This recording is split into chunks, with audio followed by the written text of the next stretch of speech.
Hello, everyone, and welcome to today's SANS webcast.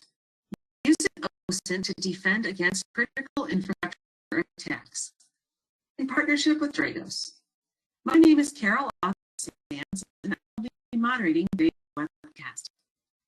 Today's featured speakers are Selena Larson, Dragos Cyber Threat Intelligence Analyst, and Casey Brooks, Dragos Senior Adversary Hunter. If during the webcast you have any questions for our presenters, enter them in the questions window located in the webinar interface at any time. Please note that this webcast is being recorded, and a copy of the slides and recording of this webcast will be available for viewing later today and can be found on the SANS registration page. And with that, I'd like to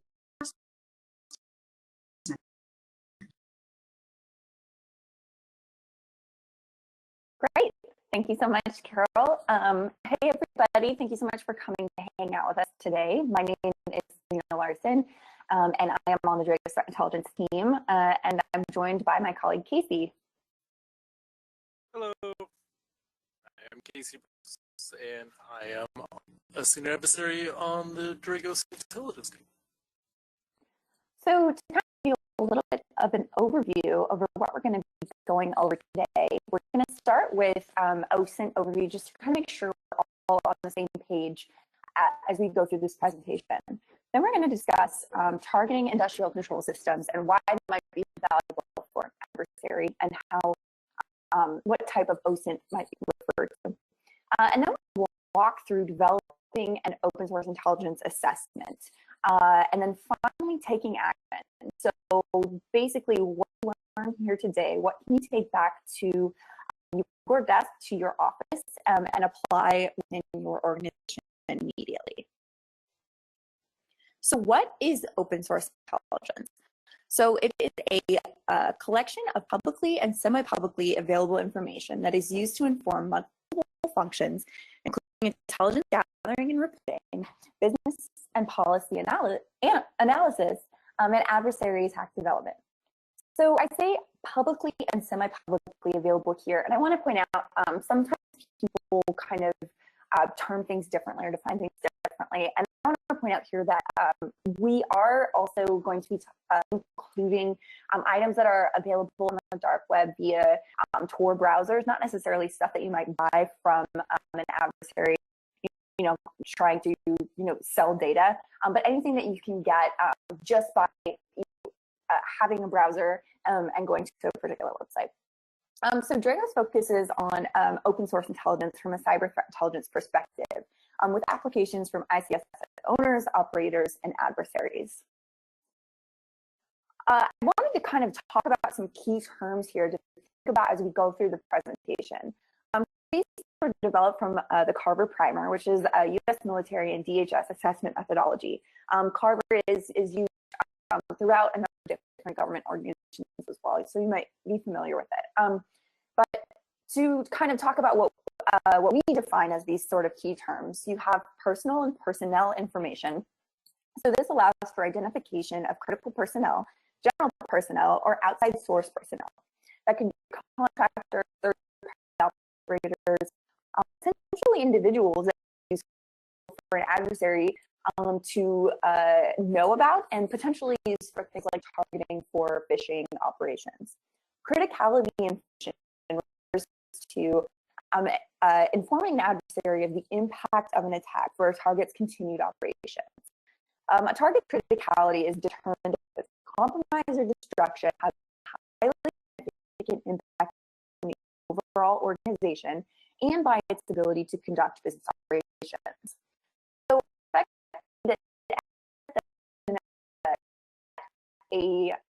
an adversary targeting, how critical is it to the operation of a business? You can kind of think of items, for instance, like the crown jewels of an organization. That's going to vary depending on who or what the organization is, but effectively, what are the most critical components of my organization and would be interesting for an adversary? Accessibility information informs the adversary of the ability or method to remotely or physically access or egress from a target. So this could be, for instance, exposed RDP on the network that allows for initial access. But physically access is important here too, because when we're talking about industrial control systems, you have, for instance, very sensitive things at plants, safety equipment, things like that. And having sort of operators or potential threats being able to sort of physically access these targets. Recoverability information gives an adversary insight into the ability of a target process, system, or network infrastructure to recover from an attack or compromise. So this is kind of interesting because if an adversary knows how your organization is going to respond to a cyber attack and the steps that they are going to actually take following a potential attack, then they might target more of the system, right? Like the whole process. An interesting thing to think about here, and my colleague Joe Slowick actually wrote a really great paper on it, is in the crash override attack. The adversaries targeted circuit breakers and switchgear at a transmission substation in Ukraine back in 2016, and the adversaries actually had sort of it kept in mind a sort of recoverability process that the asset owners and operators are going to take. So that's a super interesting sort of thought experiment to think about when you're talking about sort of recoverability information. Vulnerability information will inform an adversary of a vulnerability that exists in a target's infrastructure, processes, or response actions. So this can be anything from a vulnerability, for instance, all of the vulnerabilities that have been released in the last couple of months, which feels like a million, or the person that, okay, if this person gets hit by a bus and then our entire operations like have to figure out what to do because none of us know what's in this head. So you have to kind of think of the vulnerabilities in the entire process, including the potential individuals that are that know everything. The effect information, so this would be information about the direct or indirect loss the target would have from an attack or compromise. Effectively, if I attack this asset or organization, what will the effect be? And then recognizability information. So this assists adversaries in identifying targets for operational gain and the level of obscurity that the target has from internal and external sources.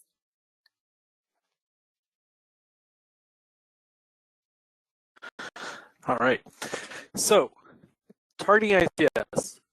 When mapped to the ICS cyber kill chain, OSINT commonly represents stage 1 reconnaissance activity, but stage 2 information can still be identified and collected, though it is not as common as stage 1 information. It can be used to identify potential vulnerabilities, identify potential detections, implement persistent mechanisms to increase dwell time or reduce the time required to achieve objectives. Adversaries are commonly looking for information that assists them in conducting these operations. Adversaries will target industrial entities for a variety of reasons. Attacks on ICS entities like oil and gas or electric utilities, these entities that critical functions within a society can be used to further political, economic, or national security goals. Primarily, there are two distinct sets. There are nation-state related attacks, or there is cyber criminal or financial gain type attacks.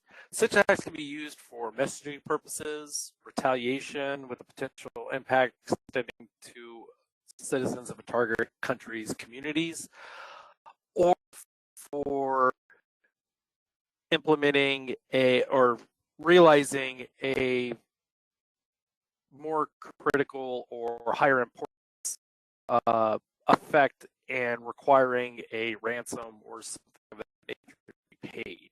So giving it far greater importance. Depending on, understanding critical infrastructure can put an adversary at a tactical advantage in times of conflict or to establish a foothold to implement destructive effects when a conflict occurs. Next slide. So, in developing an OSINT assessment, you begin by identifying and prioritizing data that can be operationalized by an adversary from OSINT collection.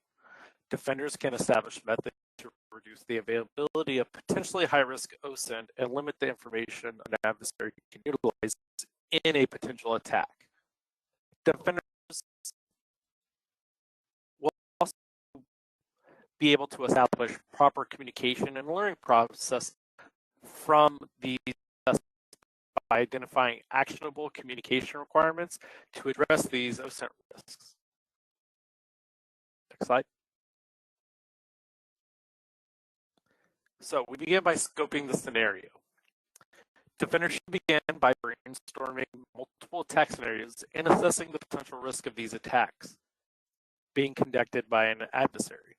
These scenarios can be developed from examples of known attacks,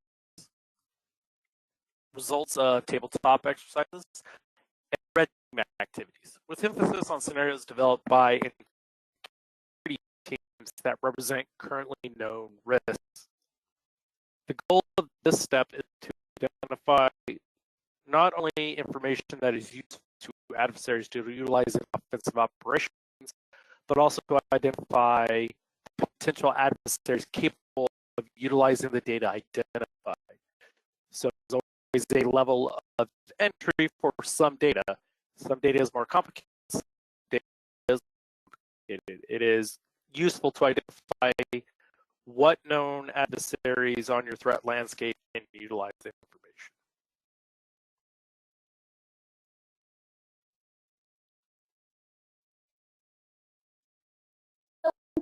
Part of scoping the scenarios, you can leverage consequence-driven security assessments to identify attacker objectives and how to combat them.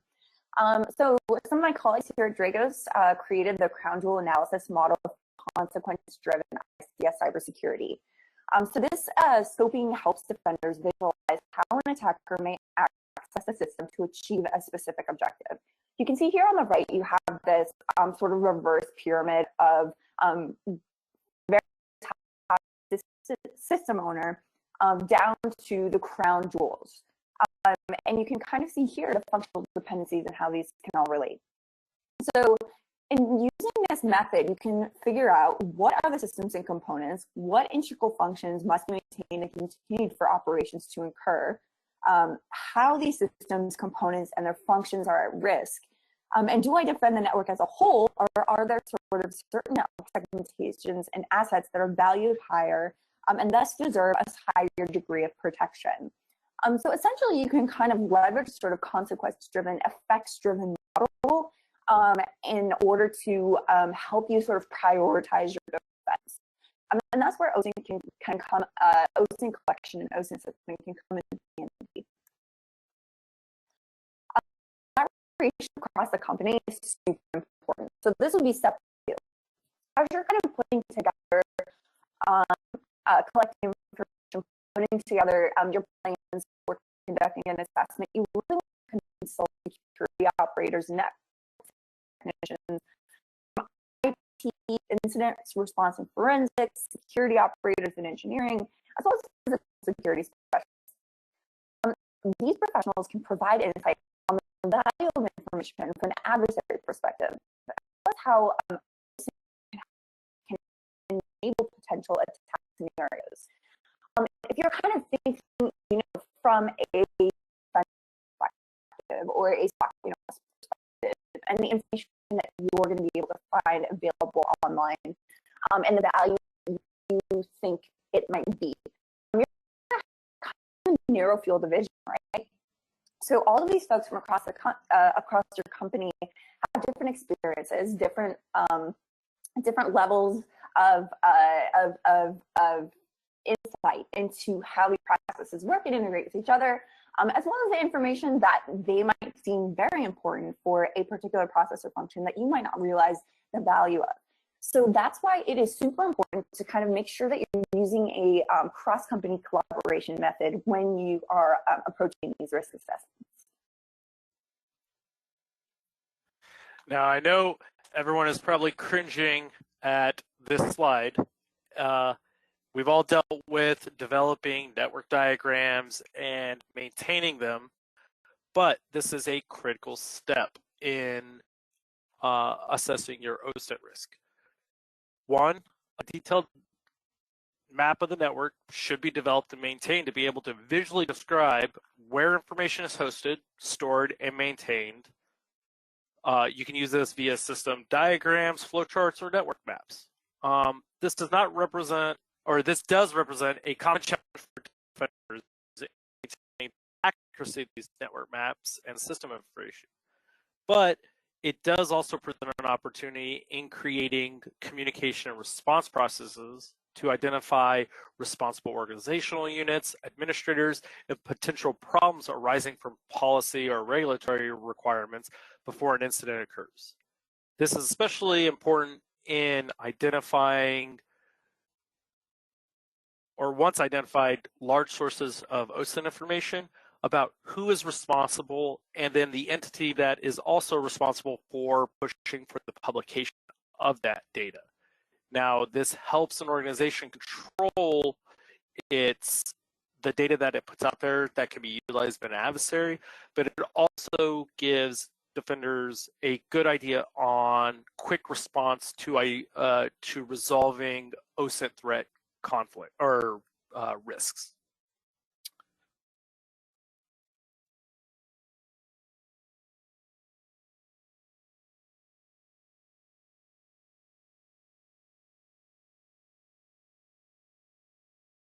So as an example, as you're detailing a system and network, if an individual evaluates a domain hosting contractor information and third-party network access, the system being evaluated would be considered technical and contextual. This means that the content of the information hosted should be detailed to the technical specifications of the actual hosting server. So you want to make sure that you are detailing both the context of all of the pieces of equipment, assets, information, as well as the technical specifications, and how these might communicate or interact and connect with each other.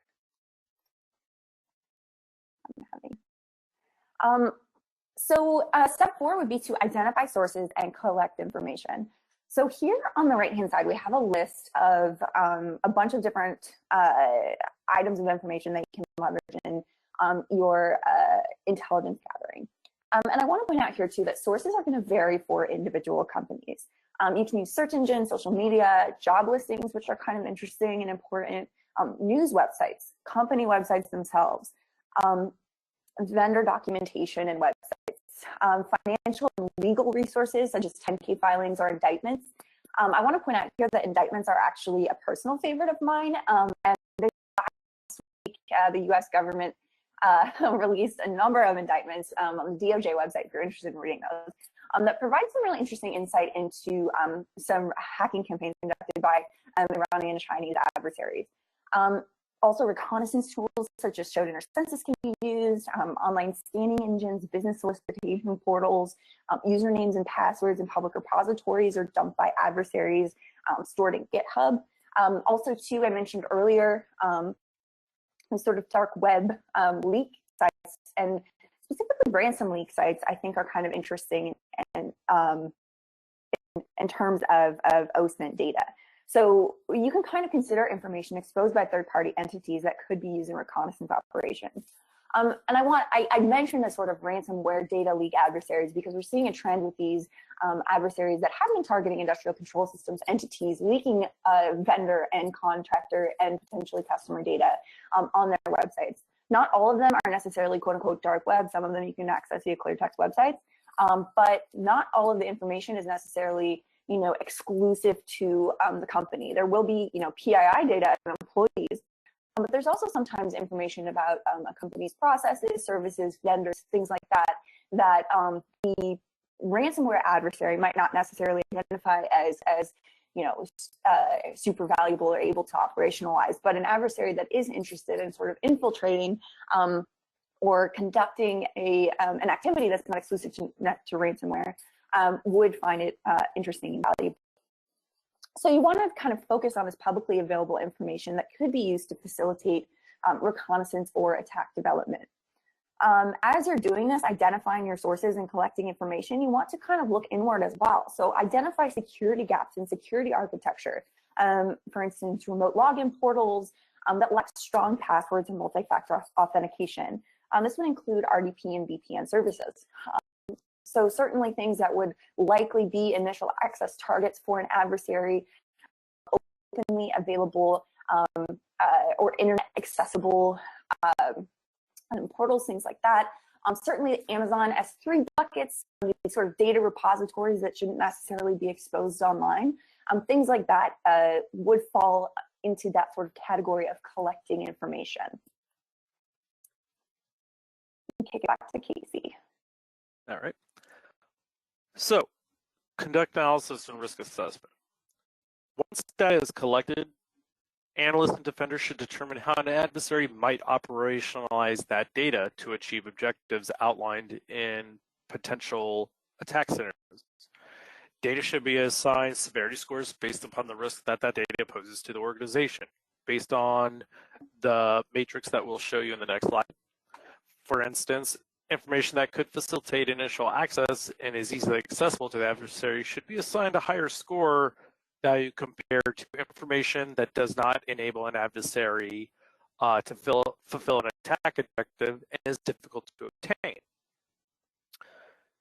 The OSINT, or to enable asset owners and operators to better understand the risks that openly collected information poses to an organization, Dragos developed the OSINT collection risk scoring matrix. With this matrix, users can quickly apply scores to identified information and the risk of an adversary operationalizing it against them. It is a quick method, though there is a little bit of analytical rigor required to prevent mirroring bias, especially in the categories of adversary utilization and how much analytical effort it requires for data to be actually operationalized. Next slide. So to use an example, when we are applying information to the collection and risk scoring matrix. So an analyst conducts an OSINT assessment and identified a document containing engineering diagrams of an oil production facility. This document included device type and implementation information, including safety systems, and the integration of enterprise resource planning software. This document was a public vendor RFP that you were able to find in an exposed data repository. So when we are trying to assign a risk score, with green being the lowest and red, being urgent and needing to be addressed, we want to think about, how important is the information and the relevance for intelligence collection from an adversary perspective, and how much effort is going to be required from an adversary to actually integrate it into its operations. So if we're looking at this example, we would identify the information of high importance and relevance for intelligence collection.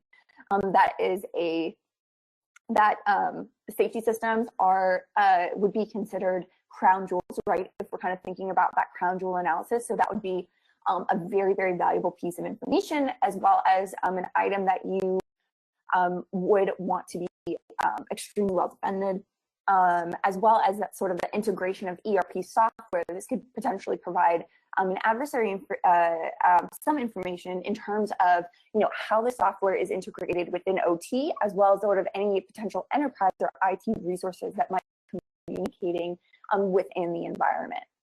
And so in terms of the utilization, or how easy is it basically for an adversary to operationalize this type of information, we would consider this to be moderate to specialized analytical effort. So if you are an adversary, or if an adversary is trying to operationalize intelligence that allows them to potentially disrupt or otherwise interact with an oil production facility, certainly targeting safety systems, that's something that we saw with the Trisus adversary, right, that created malware specifically to interact with safety systems.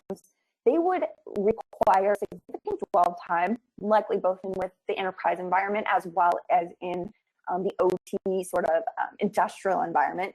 So you would have, already sort of the specialized effort and capabilities.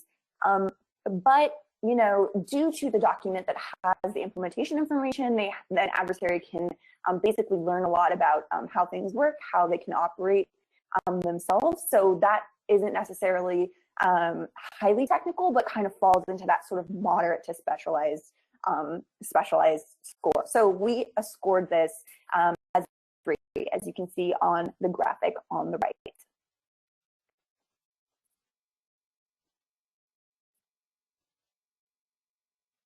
And then I can kick it. Go ahead, Casey. All right. So a way that we developed to, one, visualize this information, but also to represent it in a coherent manner that can be easily disseminated, as well as being used to develop vulnerability reporting. We created the priorities of defense and mitigation, so, or PODAM for short.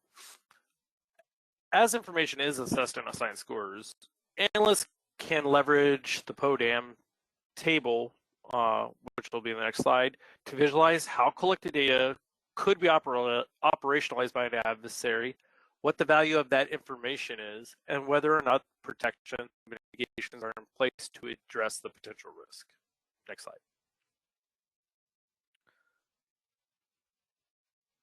The PODAM table for assessing OSINT collections is broken up into several main categories. We look at target identification, exploitation, infrastructure development, delivery, capabilities development, and actions on the objectives as the essentially the results of collecting specific types of information. Within these categories are descriptions of assessed potential use cases for an adversary operationalizing OSINT. For example, in target identification, information can allow them, OSINT information can allow them to target certain personnel, identify certain technology, or even look for organizational targets that either have a specific type of information that they want that an adversary wants access to, or they are resourced for a certain region or geographic location. Also, we can look at like exploitation for looking for vulnerabilities, infrastructure development to establish domain spoofs, or looking for victims to perform a legitimate compromise for access. We can also look at delivery, identifying phishing targets, as well as being able to identify or to allowing them to create legitimate looking phishing messages. There's also the potential for identifying possible locations for watering holes, as well as essentially looking at ways that they can deliver specific capabilities, such as a downloader or dropper via like a crafted phishing document that will be less noticeable.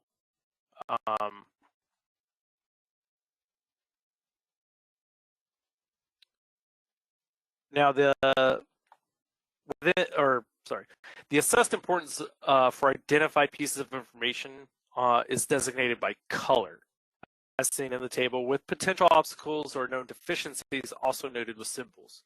Different characters represent the ability for an entity to mitigate the potential risk, and whether risk mitigation has issues relating to technology or policy issues. There are some times where in looking at specific technology, there's an assumption that yes, we are protected from that, but there could be a specific defense capability gap that was not taken into account based upon information that is available in OSINT. There could also be missing dependencies for identifying this information, or something that requires implementation like logging, so you can identify what pieces of information that is being posted are heavily trafficked, if they're trafficked heavily by bots or by automated collection. as well as being able to also place identification for intelligence data, whether your intelligence vendors or your own internal intelligence groups are able to provide data about specific OSINT collection threats. And then there's also policy issues. Policy issues can be either regulatory, governmental, or possibly a organizational policy issue.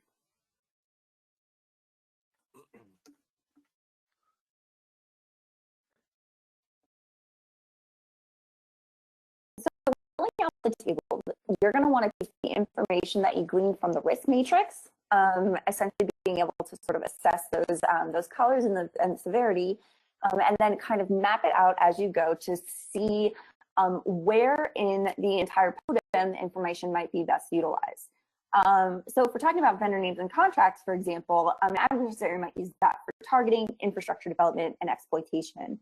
So if you go along the matrix itself, you see, okay, vendor names and contracts could provide personnel data, potentially technology, the type of technology that the organization uses, as well as organizational data, potentially operationalizing that information.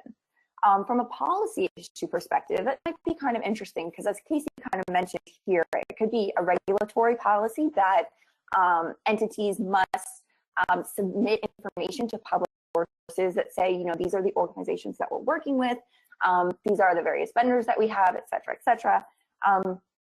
Or it could be, you know, business policy that says, you know, these are the organizations that we are required to work with, and thus that's something that, you know, might not be able to be changed.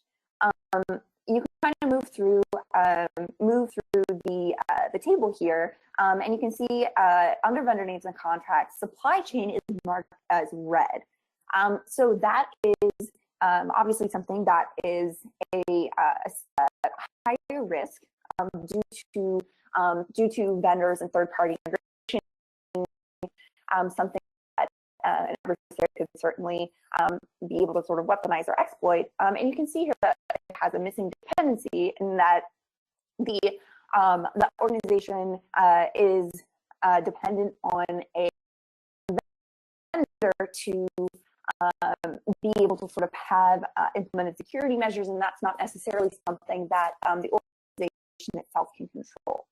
So you can kind of fill out, you know, as you're going through here, you can kind of think about how an adversary might sort of be able to weaponize or otherwise exploit publicly available information.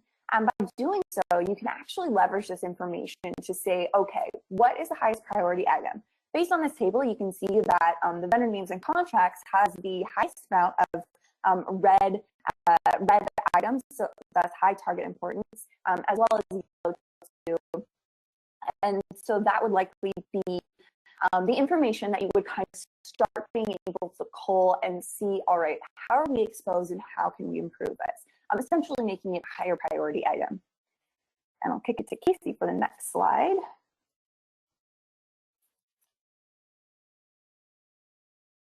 There you go. All right, so to use a PODEM effectively, defenders and analysts are encouraged to use best practices. I know that gets said a lot, but it really is a reason why they're best practices. And to consider also future potential OSINT sources when you're looking at creating effective recommendations and resolving OSINT threats. It's recommended that defenders, one, recommend the removal of sensitive information from public sources if possible or applicable, especially if the data that is being provided is from the analyst's own organization or an organization of the control, as well as to, number two, conduct thorough assessments of third-party and vendor integrations, as Selena said, within the operations environment, with emphasis on remote access and points of contact for addressing issues currently and in future. So maintaining a good record of points of contact when you're looking at third-party connections is a very very important piece of identifying these OSINT threats, or what other OSINT threats can be developed from that. Third, ensure third-party connections are properly secured with best practices for access restrictions, such as multi-factor authentication, segmentation, and defense in-depth measures are in place. It should also be of high importance for defenders to gain visibility and logging of these connections to monitor for anomalous or suspicious activity. Now, pushing for additional logging or additional visibility inside of an environment can sometimes be difficult, but it is also often easier to use use cases and previous examples, as well as looking at what can be gleaned from the possible OSINT OSINT information and how it can be utilized to effectively gain access via these remote access ports.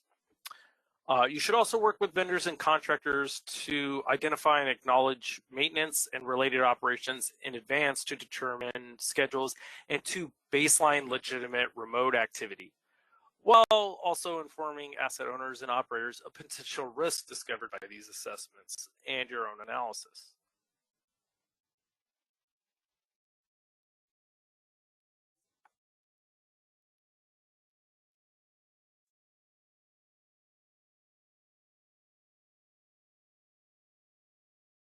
Once you've completed all of those steps, what do you do? How do you take action on this information?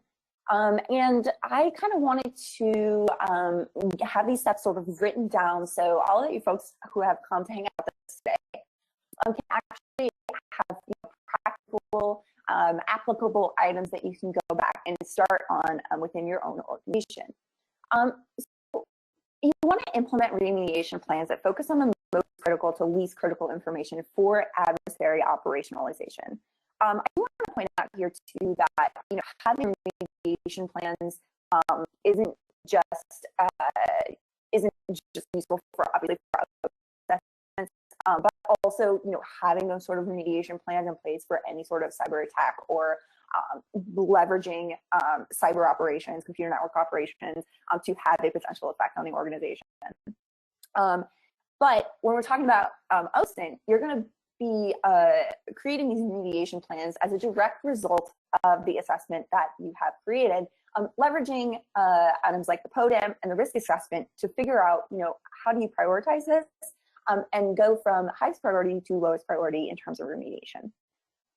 Plans should be documented. You want them to include realistic timelines that are required to address issues and include the entity responsible for addressing, removing, or correcting information and vulnerabilities identified. I want to kind of point out here both the realistic timelines piece as well as making people have ownership and responsibility for various items in the sort of remediation plans. In former life, I was a journalist, and so deadlines are very important to me. And certainly, from an analyst perspective, and when you are sort of conducting these OSINT assessments, you can just keep collecting information. But you really want to make sure that you are establishing timelines or deadlines that say, okay, I have collected all of this information. Now it's time for us to actually take action on this and figure out, how can we secure what we've already collected before moving forward to potentially identifying additional information. Also making sure that the entity responsible is aware. And this is where kind of incorporating folks from across the company is super valuable. So as you're kind of going into it, when we're kind of talking about step 2, collaboration across the company, having people sort of identify, their roles and responsibilities, and as well as kind of taking their own insight and experience to sort of being able to identify and explain how adversaries can operationalize that data. It's just as important as to kind of include them on the tail end of this too, as the sort of taking action piece, to making sure that those people whose roles and responsibilities are sort of required in order to restrict data, implement additional safeguards, add additional sort of protection, safety measures, logins, what have you, and make sure that every person is aware of their stake in the assessment. And then finally, once an assessment is complete, the results should be shared across teams. This kind of goes back to sort of collaboration across the company item, but not just, the folks who actively participated on the risk assessment and the OSINT assessment, but any sort of entity or part of the organization that might be impacted. A really great example might be human resources or public relations. So both of these parts of the business organization, both of these business units are regularly putting out information about your organization that is by design public information. So identifying potential gaps in security from that front, identifying potential operationalizational use cases for an adversary to take and exploit some of that data, and then providing them with this kind of final report that says, hey, I noticed that you posted this job description that very explicitly says, what assets, vendors, and, software a potential employee would be required to learn. Could we potentially restrict that a little bit? Can we present this data in a different way? Same thing, with marketing of potentially public relations. Are they overexposing information? Is there stuff that they have been sharing or previously shared that might be able to either sort of synonymize or be able to tell the story a little bit differently? And so you really want to make sure that all of the stakeholders, including those who didn't actively participate in the assessment, are aware of the results and be able to have those sort of remediation plans in place to deal with each business unit and that exposure. Also, to hop in there, regular assessments and reviews should also be conducted by defenders and analysts to keep not only your system maps and everything up to date, but to also provide accurate information during cybersecurity reviews, as Selena mentioned. Information from red team activity should also be collected to provide real use case examples of these OSINT assessments that can be utilized by our adversaries. It's also important to note that when developing reporting from intelligence data, that any OSINT information utilized by an adversary be taken into account and identified for timely and relevant risk mitigation. A lot of this goes back to once a defender or analyst has identified an attack scenario assessment, being able to properly create effective messaging. So sometimes you can focus on the actual vulnerability, or you can focus on the full story of the assessment that you come up with.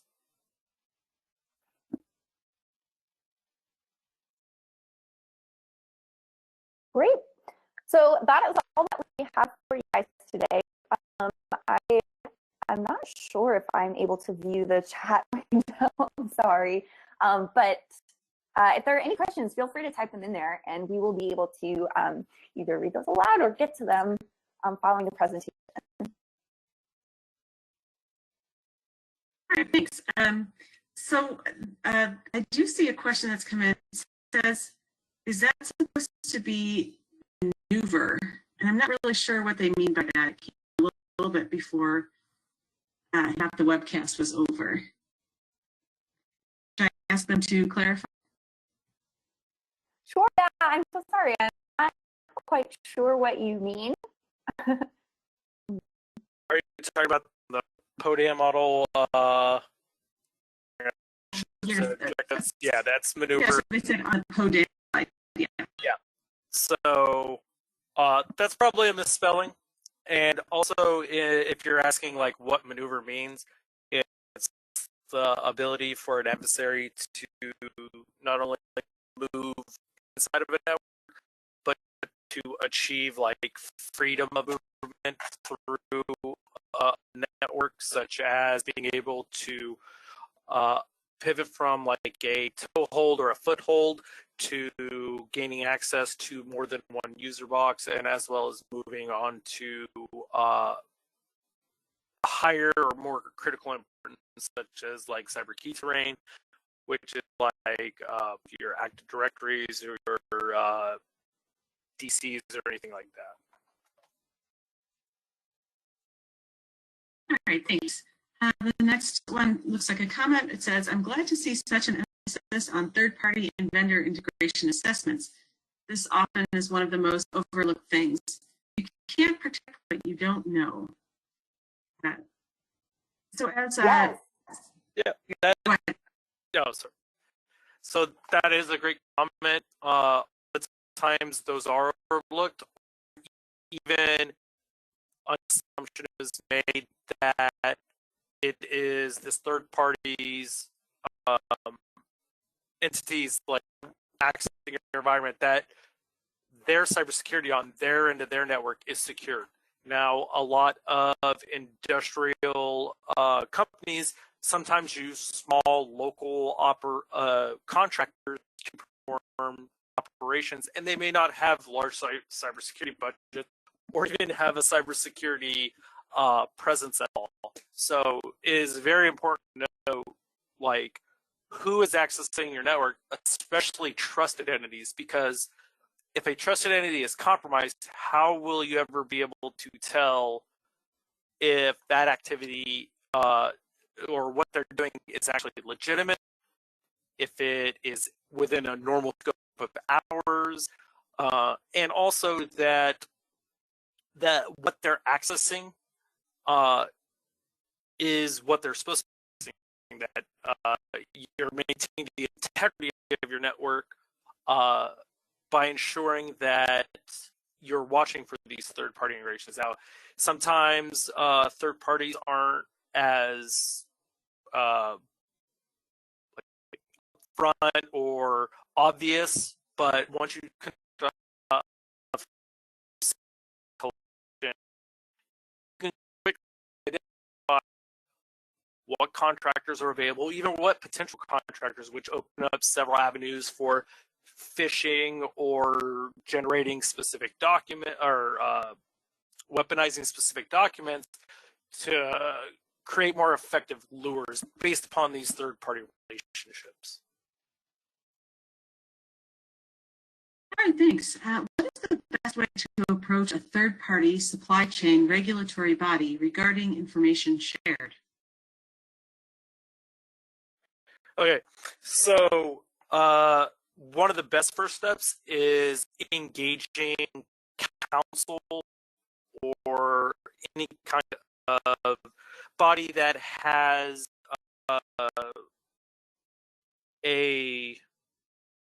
that can have a say in how the regulatory body requirements are developed.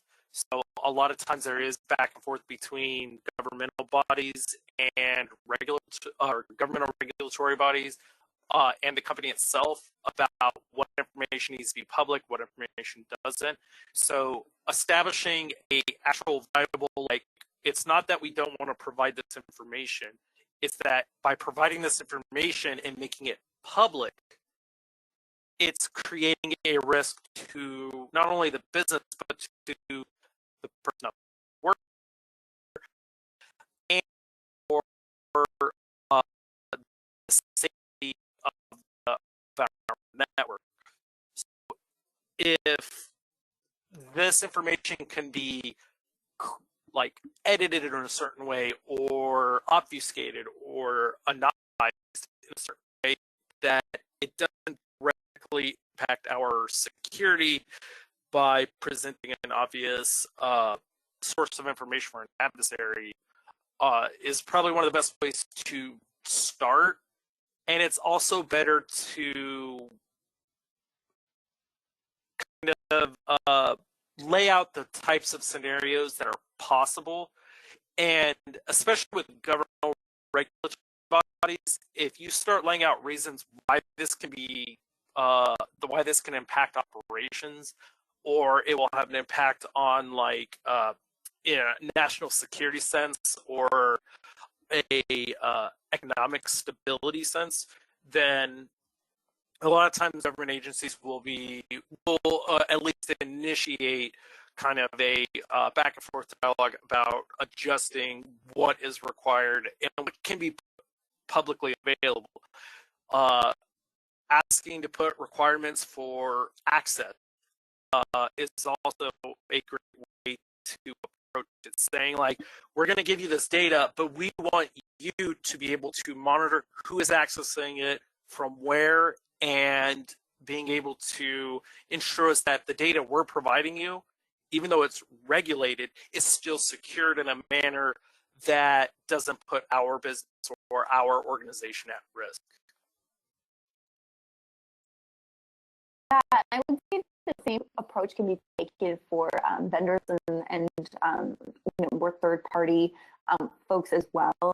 Sort of being able to conduct the assessment, identify the sort of high-risk information in the ways that it can be exploited by an adversary. You can package that to your partners, folks as well, to sort of say, approach them in a similar fashion, and hopefully, kind of identify if you have identified some of those dependency issues or sort of holes in the security architecture via third-party integrations as well. That's another way that you can kind of approach your findings and have those conversations as well. All right, thanks. What are the best practices to address third-party vendor assets which are being used for organization and data, or organization data, excuse me? So, if I understand the question correctly, a third-party asset inside of your environment, there should be adequate controls, and if not, pushing for either initial segmentation, like to prevent any kind of access or anything from that third-party connection or that third-party asset, from being able to go outside of its own like required or like required operation.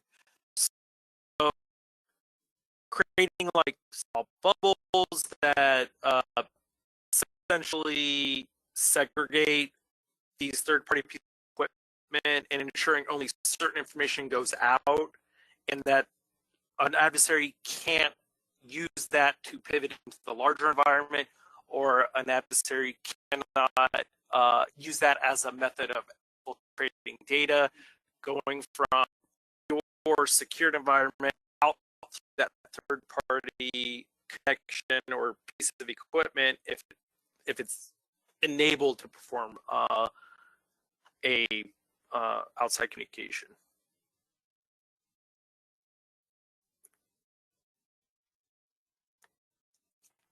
All right, thank you. That's all the questions I see. Do you have any closing thoughts you'd like to share?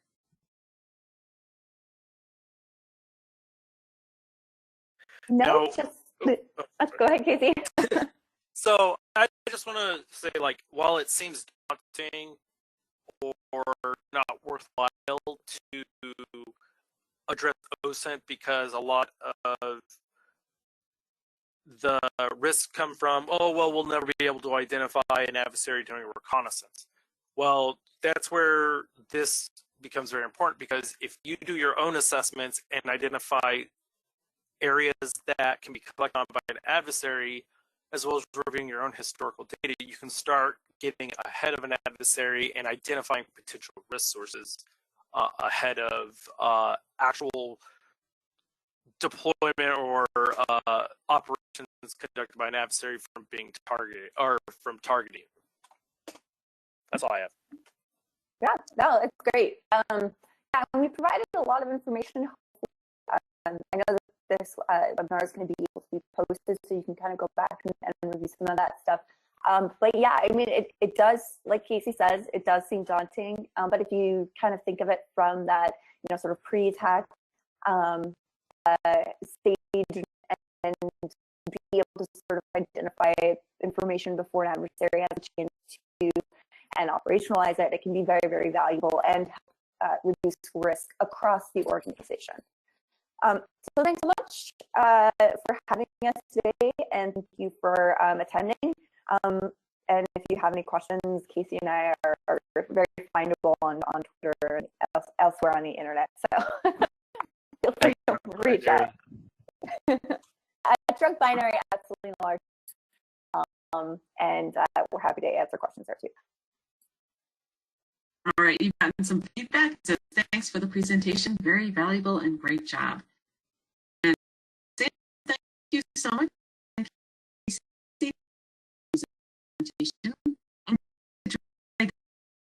partnering,